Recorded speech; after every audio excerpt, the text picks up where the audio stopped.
Nkosi Sikilele, Africa. Malupakaniso Pando Ayo. Izwe imitando. Zoye tu. Nkosi Sikilele. You have reached us again another Sunday for a very vibrant, truth telling, Black radical tradition, political education in the time of COVID pandemic and uprising of 2021. We are the broadcast virtual production of the Parable of the Sower Intentional Community Cooperative. This is It Is Our Duty.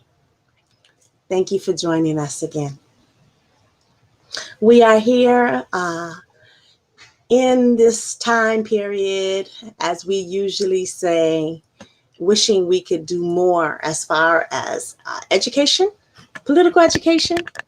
We find that centering a pretense for the parable of the sower intentional community, a cooperative, worker owned, in the making from liberatory work that was done in the United States, not only against the isms of sexism, racism, homophobia, transphobia, um, imperialism, worker, what do you call it?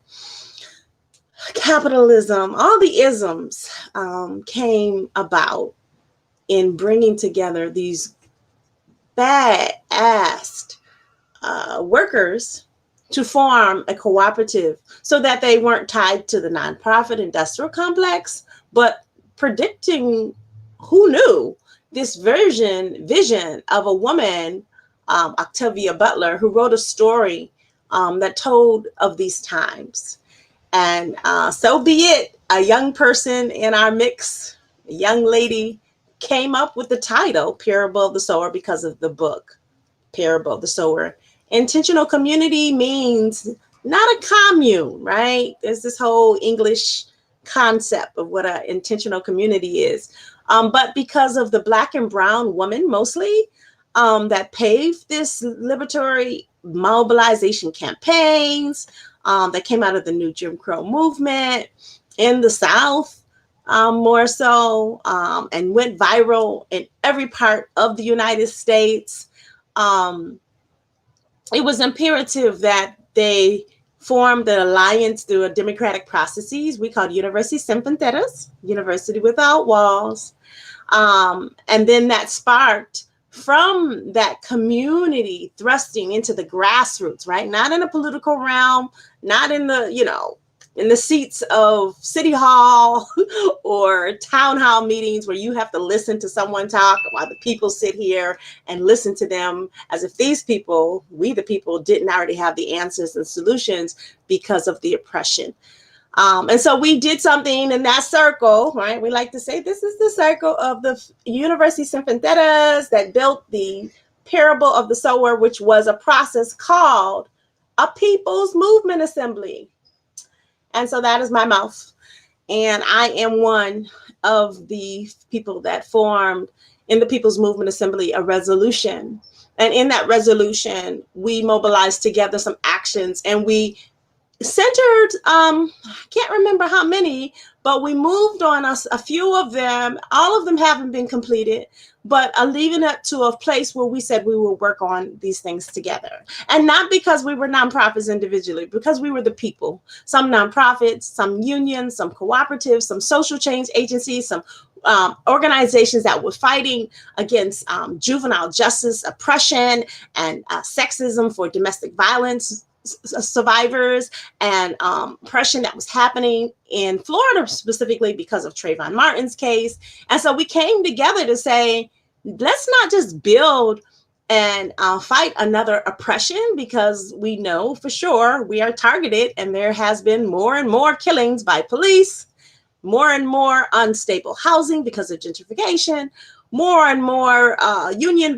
busting because of millionaires and hoarders that take on money and don't want to add the people power and give them their rights for working in their corporation. And so, yeah, we were able to begin. And we're not fully completely in where we would want to be as a cooperative, which is fine with us because we're in the long haul. I'm very blessed to be fourth generation matriarchal family where women have taught me that we're in it for the long haul because we have a vision for the seventh generations, for our children, my great grandmother who comes to me still in my dreams. And this is a space where we can talk about that, right? To talk about who's the legacy amongst our cooperative to fulfill our dreams in our family, but in our community, having a space where we can discuss anything and not have all the answers, but come from a principled place called the Black radical tradition and have these dialogue and execute knowledge from a place where I'm not just giving all the answers, I'm centering that information that has been given to me and, bringing to you all some political education to chew upon and to bring to your families and to your young people and to the elders who have been isolated during COVID. So thank you for listening. We have had some changes today, but we're going to still circle our knowledge changes today. We were supposed to have a speaker, and it's okay to say that in the respect of what we were going to do today. And I want it to be known that we are putting together some information to talk about this place called IAT.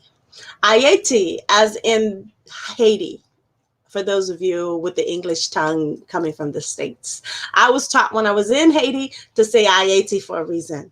So I'm going to go through this, but it's really to coincide with some of the knowledge that we have found out about from this week's activities. All right. And we're going to start off first with this very video. We are centering this video. We have the rights to show this because it is on YouTube. And this is the video that we're going to center on our show. And so with that, we're going to stop and go. Here we go.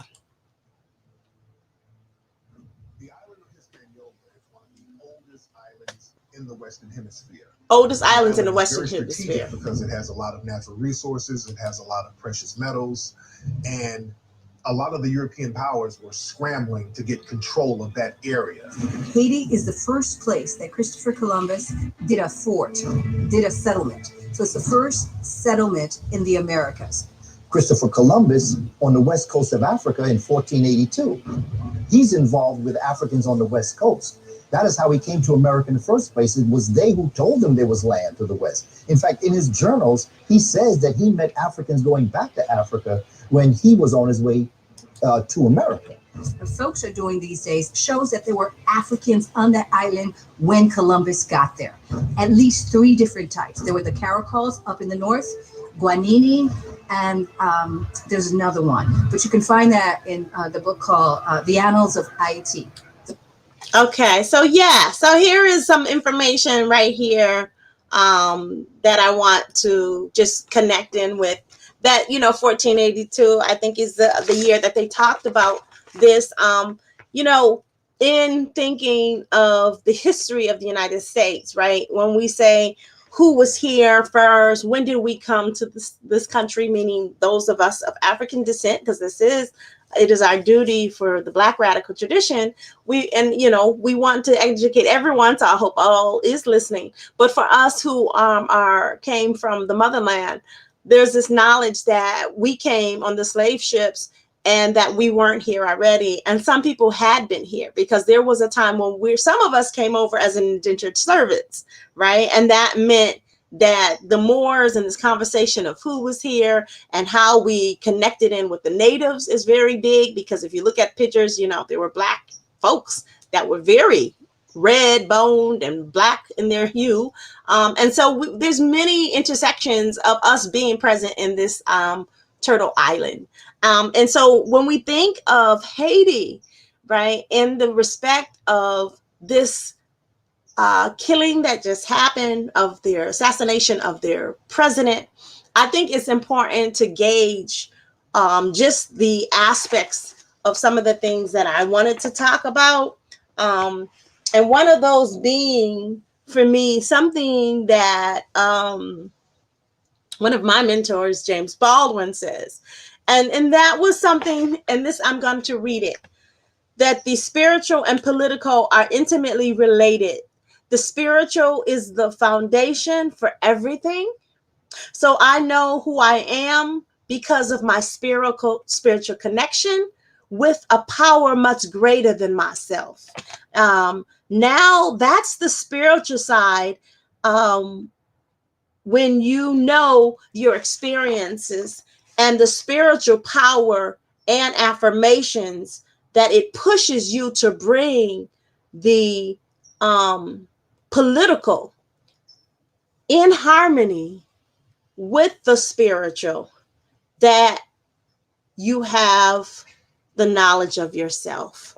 So, I mean, that's a handful, but I bring up this in relationship to Haiti, and we're going to go back to this clip because I went to Haiti, and I felt that the spiritual and the political of myself, I was taught from, my grandmother in the Christian diaspora of the United States, right?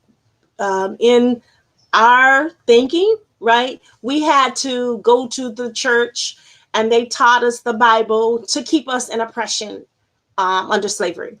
And then we transformed the church to bring about our rituals in the fact of swaying, like my grandmother talks about, keeping us still in oppression, right? Because they were still slaves. But even after slavery, to have us to find a way to sing and to bring about what singing did for us in Africa. Now, what I would like to say about Haiti is, in this knowledge so far that you've seen of this video, is that Haitians, when I were there, had that sense of self, of that spiritual dynamic my grandmother taught me, but they also had the political. So let's rewind that, right? Because there was the Garveyites, there was the Black Panthers, there was liberation movements here. But can you imagine as political, the whole of Africa, 54 countries. And when I say political, I'm saying there were those that had self-determination in being liberatory in whatever they were fighting until the colonists came, right? And then they decided, I'm either going to make some money and sell some of my brothers and sisters, or I'm going to fight, right? In Haiti, not to say that it was all perfect, but they decided spiritually they had to be free, and politically they would educate their own. So in the United States, when I think of what grandma taught me, right, and some of your families had, was that we also needed to be resilient. We had to be against the institution of slavery, even though rebelling and runaway slaves and Harriet Tubman's wasn't as talked about now. And so the political was always discussed in Haiti for me when I was there, because they took their whole country. IAT was a place they said, we are going to do this together collectively. And it doesn't mean we had it in this United States, right? It's meant that our, unfortunately, what's his name? I can't think of his name. The Willie Lynch syndrome, really talked about how some slave revolts occurred, and they use those people as an example to oppress worse so that others couldn't.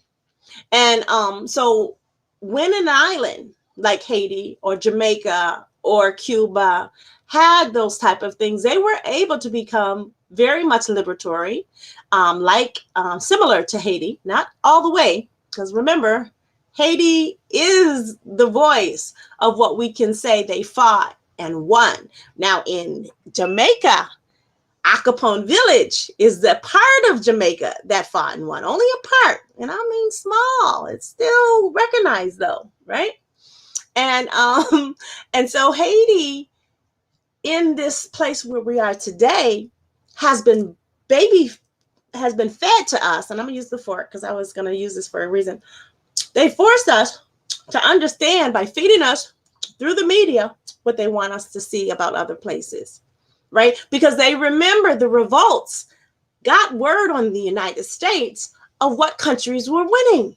And when I say winning, we want us to win, right? We were slaves. We want us to not be in imperialism and enslaved anymore. So we found out of those slaves that had revolted, right? Colombia, how they had a certain way. They had slavery, don't get me wrong, but there was a part of international global perspective I think y'all need to know is that Colombia had a different slave positioning than us. There was slave results in every place Africans were from.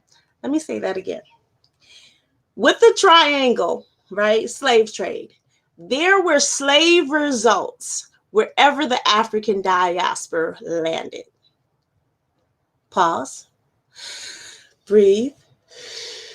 See, I'm in the West Coast, right? And one of the things that I do note a lot, right, because I am from the East Coast originally, not really though, I'm really from the West Coast, is that we, and this is not all, right, because there are the Black Panthers and the Black Lives Matter that came out of the West, that we should let it go, not discuss it, not talk about it, not allow it to be bearing to our spirit.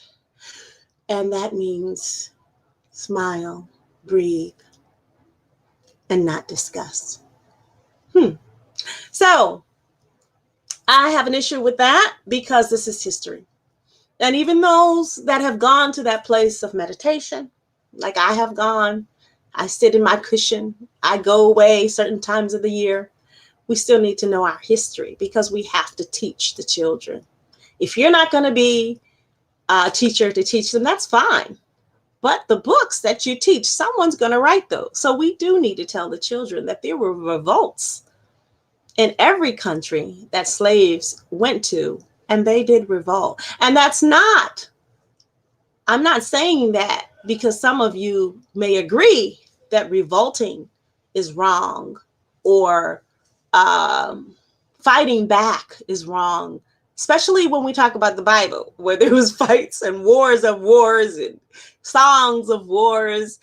And because we're in this American exceptionalism, which is like this cotton candy that they built for us to say, we don't have to fight anymore. We just go over to other countries and fight. Or we don't have to fight anymore. Everything here is perfect in America.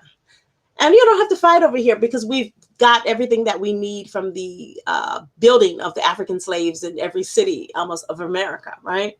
So I need it to be known that people have to say there were revolts in every country when they divided up Africa, took those people, called them my descendants, our motherland descendants, and took them to Haiti and Cuba and South America and Colombia and America and Europe. They all revolted. I don't think there wasn't a place at all. I could be wrong, and I would love to see that in the chat if people knew which places did not revolt. So, you know, this whole dynamic of this conversation is because of what Haiti's bad rap is to Americans. And I'm trying to show you all why it should be a good rap on why Haiti is who they are as a people, why they're strong and vigilant and self-determined. But in the US media, you don't see those words.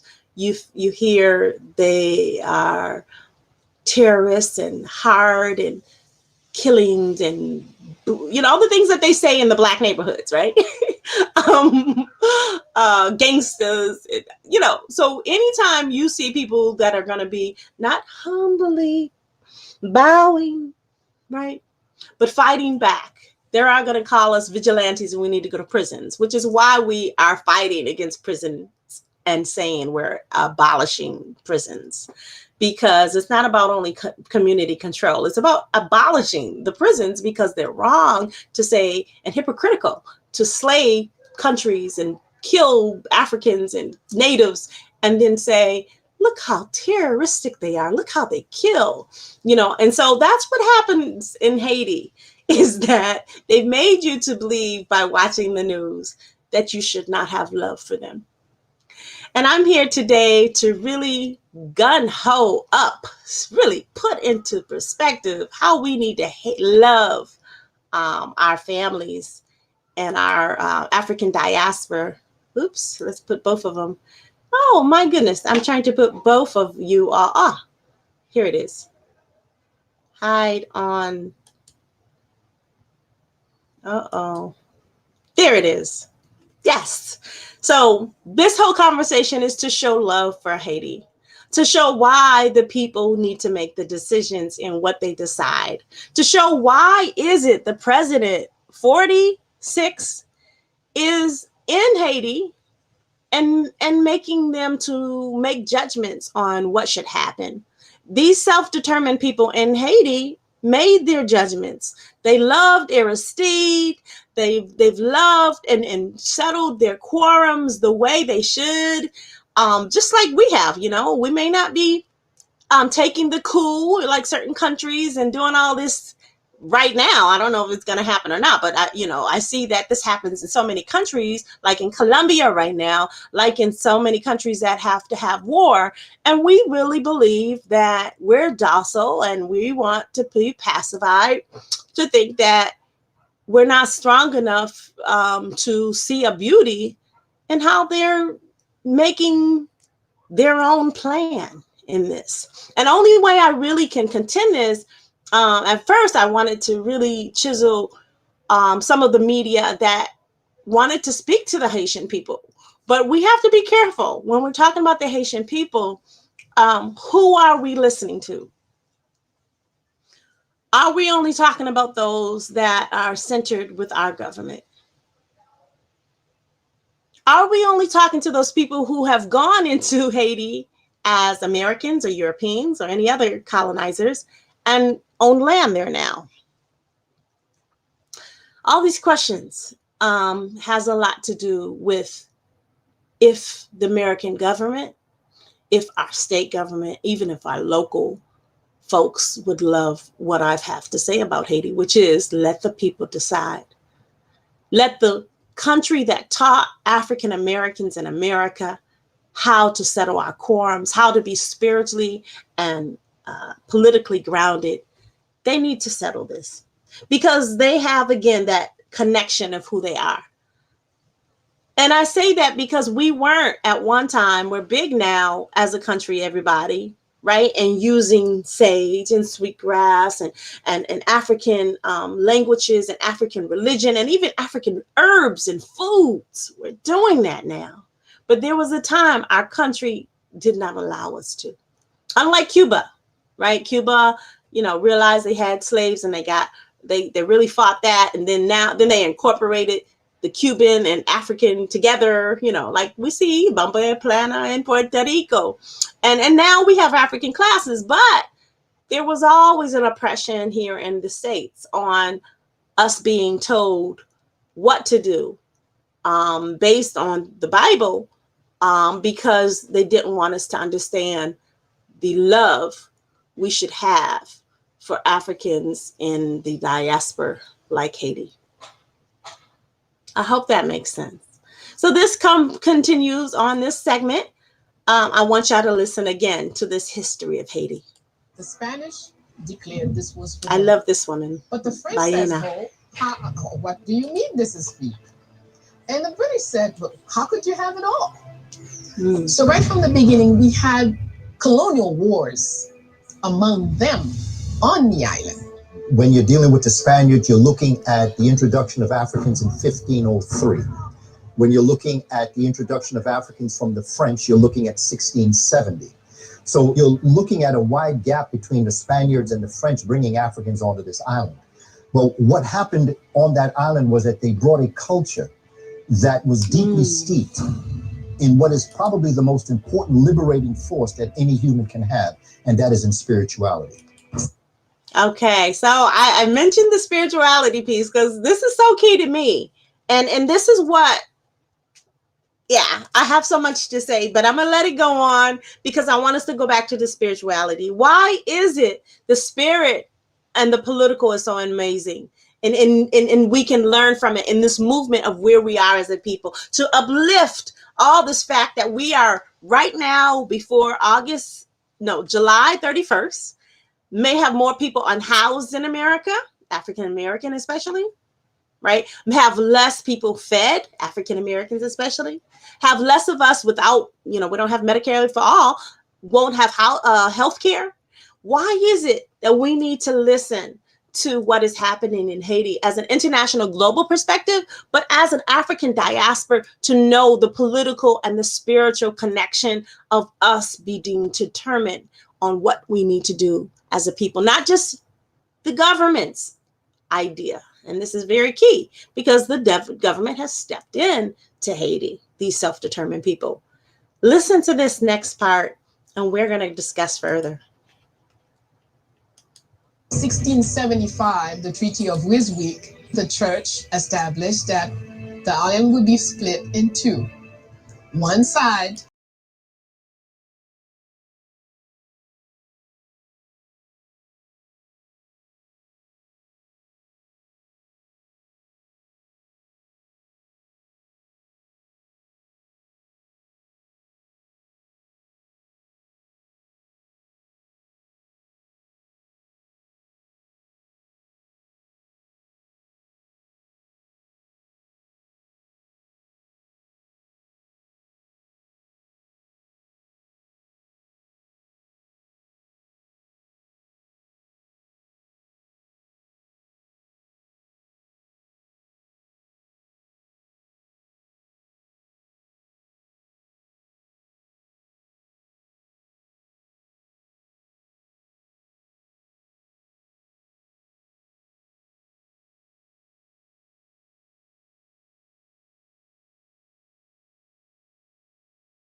Africans were brought to this island. Many of the warriors from the Congo, from Yoruba, or what we call Nigeria, or from Ghana, when they were brought at the Ashanti, they immediately escaped and created maroon towns. These maroon towns would later become the actual hubs of the revolutions because many of them never really experienced being enslaved. The conditions of the enslaved Africans on the island. So, and I need to,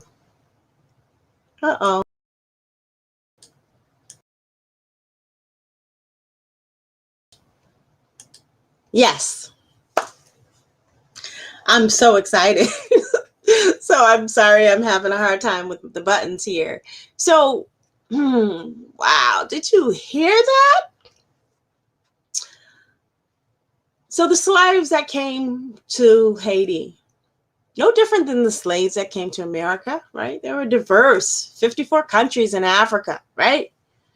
But because it was an island, smaller mass,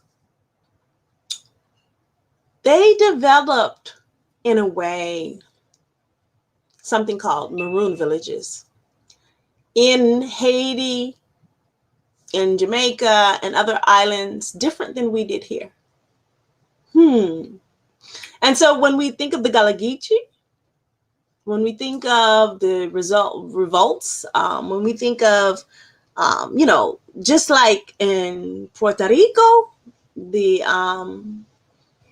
nations of, I forget the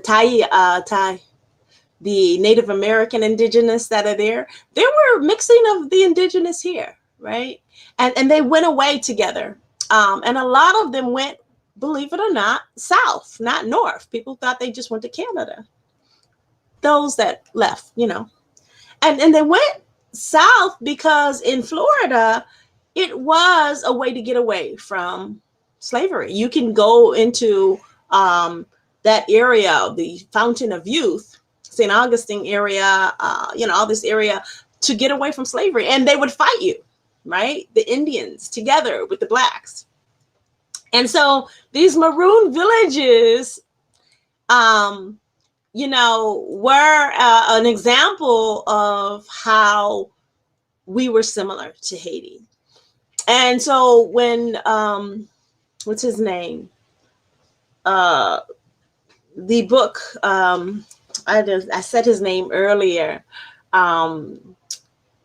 Basically, when he came over, a slave master, Willie Lynch, there he is. When Willie Lynch came to America, who was in the Caribbean, and taught the American slave masters how to put brutality different, which is why our police and other institutions use force and cannot get out of it. What they found out was he was saying to be brutal in the eyes. And so we can see this oppression. And so they, cut the heads off of Native Americans. They did the same, so many tragic things that we don't want to talk about because it's a history.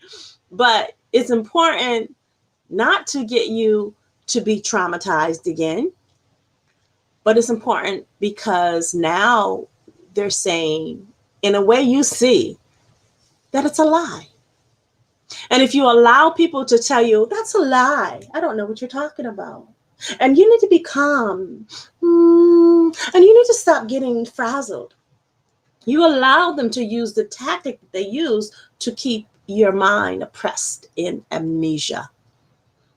To allow them to tell the narrative as if you're crazy. And so a lot of the griots now, truth tellers, mentally ill, just deranged, homeless, are truth tellers. The reason why they've been isolated and they don't have housing is because somehow in mental health, right, when we talk about reevaluating counseling, which is a way to do mental health, they haven't been able to tell their stories so they can feel comfortable and belonged. And so, what do you think we did in Africa? We listened to them. We supported them. The mentally ill, those that couldn't tell their stories, right? And so we have already medicine where we supported how we would react and not act for those that needed more attention. Let's say just more attention. And so this force called police only was to keep it, in check. The slave, there wasn't police like in that way before then. It was all first because of slavery, and then there is a way to remember when we're talking about Haiti again, that their maroon villages and their fight and their spiritual sound to come together was all connected. All connected. And from what I remember, yes, there's more than one tradition. Of course, their main tradition in Haiti is one tradition, and their African drums that they use from the Dahomey. But there's also, just like us, the Muslim, Christian, Buddhist ways. Just like all the 54 countries, there's many ways and how we practice our faith with the being, with a higher self of who we are inwardly, and those ancestors, and how we address them, and how we give homage to the shaman within. So I'm just really glad that this part, I really want to rewind it, that part about the those that came and started the Maroon villages that never got away or saw some of the unfortunate changing that were put, especially in America, the Native Americans having to go to a school, and they changed how they should act, cut their hair. The same thing with the school systems and the oppression that have come through us and not knowing all of our history. Yes, I've said it. School systems and the charters of these cities that have to be changed, right? Because they have not told the truth of the uprisings and the self-determination, like how we reflect Haiti. We have instead been taught to pray, to be of good spirit, as if to be of good spirit isn't also good and true if we said you should keep us human and we will fight back if you don't keep us human.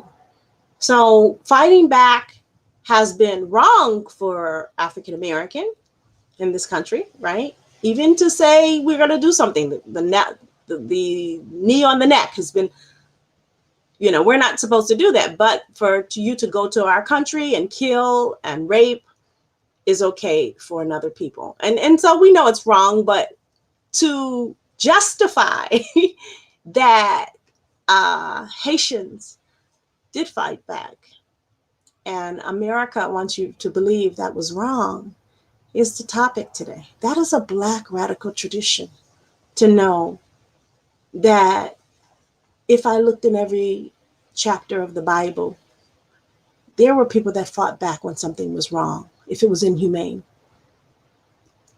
The Palestinians fighting back is not wrong. It's not inhumane for them to fight back. It's inhumane that others think that their sovereignty and their lives aren't important. And so when we go into other countries, just like into Africa, we are seeing, that's how we got here. It is wrong. And when I say wrong, it's a judgment, a moral judgment that we are talking about. And so whose moral, when we fight, my family included has fought in these wars, my countries, I love them, the uncles I have, my great grandfather who, oh my gosh, who I resemble in a lot of ways because of his documenting our history. We came back devastated. Muhammad Ali decided not to fight in the wars here because it was wrong. The Vietnam War was a big fight. And so I'm making a judgment call in this because we, as a peer above the Sower, are on that thing called the Black radical tradition. And there's something also called Pumziko. And Pumziko means at peace, but always ready to defend. It's a symbol that's like an Ndinka symbol. That means as a mother who nurtures a baby, we are always at peace, always wanting to do best for our baby. But we will fight for that child. And if you've watched videos where they've shown, and know this, you can Google this, there's a woman that would pick up a car, not caring or not understanding her capacity, but to save her child. She would fight back also against anyone. So just think of all the African women and families that fought back because a child was going to be taken away or killed or lynched, and women fought back, and so did men. And that's not wrong to get that spirit. It's actually not even African. It's just every monkey, every animal, every will do the same. So that means if animals will do it, and that means white people will do it, and Asians will do it, and Mexicans will do it, and Blacks will do it, is to be at peace, ready to defend. So the undoing of our messages that was given to my grandmother, who used to call us colored. That's what grandma used to say to me. Oh, we colored. And my mom said, no, we what did she say? We black power, right? And I was like, hey, we must be African, right? Going back to the root. We said different things. And I think my children say, I don't know. They say African and black and colored because there's a humorous notion in how many generations we've changed because of the information that was fed us. And to embrace this part that we are from Africa, that's great if you want to be like me and say African. But the spiritual and the political of the Haitian people has meant they've unwaveringly kept the notion, just like those in the Bible, that they did what was right when they were taken from the motherland, treated as chattel, and then they revolted so they can be in charge of their country again. And so when you are watching all this dynamic information from the media, not from the Haitian people, who are all Black, by the way, except for those that have migrated there or those that were accepted to come. But because of money, there is a caste system. And I want to talk about my color. And I, purposely wore these earth tones because I'm privileged if I was in Haiti. And I think privilege is an important piece to talk about amongst the Black radical tradition. I'm privileged because my light-skinnedness, if that's a word, has given me privilege in this country. My facial structure as an African American has given me Fortune 500 companies in a way that my stronger hued African Black, very beautiful skinned, Sudan looking has not. And I pay homage to those that are African, strong, beautiful, brilliant. And I'm talking about physical attraction stuff, right? I'm talking about the body. Because when I talk about Haiti and I talk about Papa Doc and those in power, there was a way where a lot of Black people were not accepted into the other part of Haiti, which is Dominican Republic, or were not able to take a position in Haiti because they weren't in Port-au-Prince, where it's very elite because of their skin color, right? Which meant that they, just like here, use us to be more light-skinned and red-boned, as they call it, whatever you want to call it. And that's privilege. And in the new society of what they're trying to build in Haiti and in this country is to be Black and beautiful. I know thousands of families also that have many hues in my family, many hues. But I want to confess to the oppression that I felt a part of when I know I have been given privilege.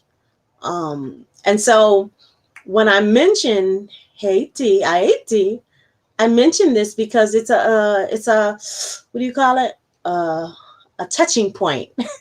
It's a point where it needs to be a lesson on how we use skin color and beauty closer to what is privileged, as in the white European person, and the strength of how we need to applaud and love more the Blackness, the darkness, the darker the berry, the sweeter the juice, the more connected of the skin tone to be accepted for our children, because of the other children not being oppressed in the classroom. And I've seen that. I've seen Black children not being liked, not being given the same privileges as a teacher. I've seen this. As a teacher, I've seen this because a student was too dark. So we have a lot of ism problems, and this also was talked about in Haiti. So we're going to go back to this clip, and at the end, we are going to talk about what happened last week. So here we go. I am going to start up this lesson again.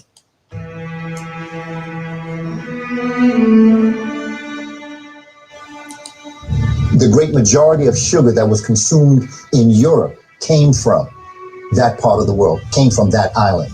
The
torture, the extremity of the slave regime was much more severe in the Caribbean. Taking pregnant women, crucify them, split their belly open enough so they will have a game. People are gonna bet who's gonna die first, the baby or the mother. The reason why there was more rebellions in Jamaica and in the Caribbean in general is a number of factors. One, conditions were much worse. And I don't say that in any way to denigrate or downplay how brutal conditions were in America. But we can see this from the fact that the slavery was so bad in the Caribbean that the populations were not even able to reproduce themselves. So constantly new populations had to be brought from Africa. And one of the things they used to do is bury us alive on an anthill, leaving your head so that you would slowly get tortured to death by ants eating your skull. First of all, let's be clear, the rebellions against slavery started in Africa. And the rebellions Very against slavery in important Africa piece. are probably the most under-discussed and underrepresented element of the whole history. Everyone tells you that Africans collaborated, which is true. What they don't tell you about is those Africans that rebelled. And in fact, Yes, scholars rebelled. estimate now, it has been studied thoroughly, that the rebellions in Africa alone, of which there were hundreds, prevented perhaps 1 million people from crossing the Atlantic. And one of the ways the Wow. So he said 1 million. Whew, this is so good. 1 million people from crossing the Atlantic. Yeah, and so so as far as we're probably as African diaspora, we'll say all of us suffered the most, right? I'm sure if I go to folks in Cuba, they'll say they suffered the most, or Colombia would say that, or Brazil would say they suffered the most, because the brutality, no matter what they were doing to stop us from being self-determined and human, was brutal. But yeah, that's pretty brutal how they would leave them and bury them so that ants would come through their face, right? We didn't just get whips. You know, we also had the women were also cut. The baby was cut out of the womb, breaches. The barbarianism of these four founders and these slave owners is why we have racism today. No matter what they say, no matter what a president says, which is why it's so asinine, is because if a president can say there's no racism and we need to, and as well as the vice president, that means that they're not centering truth. And so I love this part right here where he talked about the revolts in Africa. Too often I hear my brothers and sisters, in us trying to build a united African diaspora of the motherland and all the Caribbean and all of South America and all of the North America. In Africa, there were fights, there were rebellions so that they wouldn't take those of us that had to come here. They were bigger than you would ever imagine, and they don't tell you about that. They don't tell you the fact. Only until you go to the motherland do you hear these stories, because the native people will tell you. Their fathers and ancestors and great-great-grandfathers fought so that we wouldn't have to get on those ships from the Goree Island. But we, unfortunately, a lot of us were, even though they fought a strong fight and battle, a lot of us still went to different parts of the diaspora. And I mean, not just North America, I mean the Caribbean and Brazil. And so when we talk about the numbers, it clearly, there was always war. There was always this embracing that there had to be a fight. We didn't just not go kumbaya way peacefully without resistance in this way. And I think in someone who practices meditation, right, the trauma of who I am now, to accept that I must be at peace, right, and that I must not have this trauma to make me become so violent, so angry that they will do away with me. And I mean physically, in prison, or another way. Who knows? Is actually an example of what we want for all through the African diaspora. Everyone that listens We want you all to find that place of healing, of quietness, of that mindset that I'm not alone who has presented this, but it is something we have to support each other with. For someone who knows the beauty of doing meditation in the streets during the uprising, bringing my cushion, and teaching yoga in HUD properties. It's something where it's wrong for us to find emancipation and healing in certain places, and then in bourgeoisie they've received the actual prosperity of capitalism or peace, and others haven't. I think that is what is wrong with the bourgeoisie, which is wrong with the middle class, is that some receive the benefits, can go on vacation and out to eat in nice fine restaurants and have beautiful cars, and others can't. And so when I see people now watching the children of very famous people, Will Smith's children, people in the federal government, Democrats and Republican, and their children have these amenities, lived comfortably with lights on and housing, and they took to the streets. And they taught us a lesson, which is, you may not tell us, this is what I presume the dialogue sounds like. You may not tell us, granddaddy or grandpa or mom or dad, why you're so angry and hate, but we will not be that next generation, right? And I'm talking to our Black people too. I know there were conversations last year where Black children went into the streets when they were middle class and they were upper middle class, and they were taught, look, we fought civil rights. We got you to have a Fortune 500 company and to go to college. You don't have to fight that, right? Freaknik happens and y'all just enjoy yourself. And, not this is what the elders would say, but the young people were fed through a golden spoon that we have arrived. And we don't have to fight and think about encampments of homelessness. We don't have to think about the veterans who are in the streets and the mothers, single parents who are in HUD properties, and the ones that are incarcerated, and the political prisoners who put it upon themselves.